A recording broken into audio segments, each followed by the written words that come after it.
I'm in Nantes, in the Loire-Atlantique region of France. I've just been into the tourist office here and bought this 24-hour Nantes pass for €25. It gets me into all the top tourist attractions in the city. I'm going to start with the chateau behind me. Nantes was formerly part of the province of Brittany and its capital. Hence Nantes Castle was the home of the Dukes of Brittany. Its separation from the region was as recent as 1941.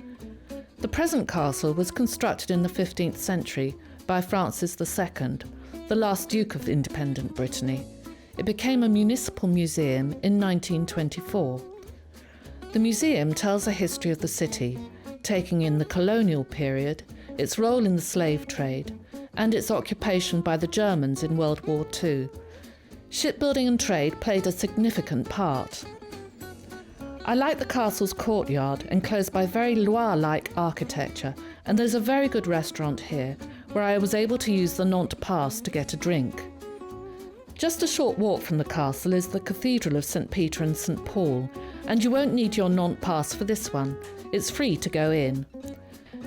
There are two significant tombs to look out for, that of Francis II and the cenotaph of Général Lamoricière, who was the leader of the papal army. But it was the modern-looking stained glass windows that really caught my eye. I used my Nantes Pass for a drink in Le Nid, a quirky bar on the 32nd floor of La Tour Bretagne, which offers the best views of Nantes. But I didn't need it to roam the exquisitely decorated Passage Pommerais, a neoclassical arcade of shops, including a rather fine chocolate shop where I spent far too much money.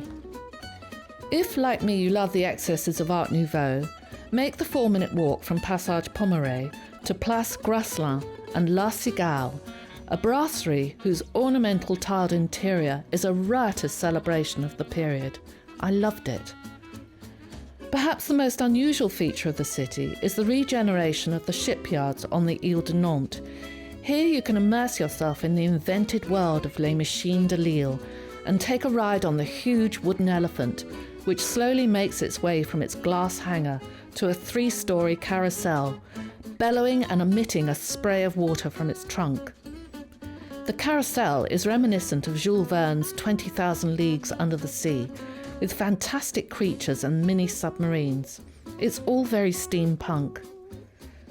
My Nantes Pass got me into the Machine Gallery, where I saw the development of the latest project, a huge tree that will be home to colossal herons, as well as a restaurant and a hanging garden. I will definitely return to see how it turned out. I've had a brilliant time exploring the city's attractions, but now I really am in need of a glass of wine. I'm heading back to my site, which is Nantes Camping. It's about 2.5 miles from the city centre.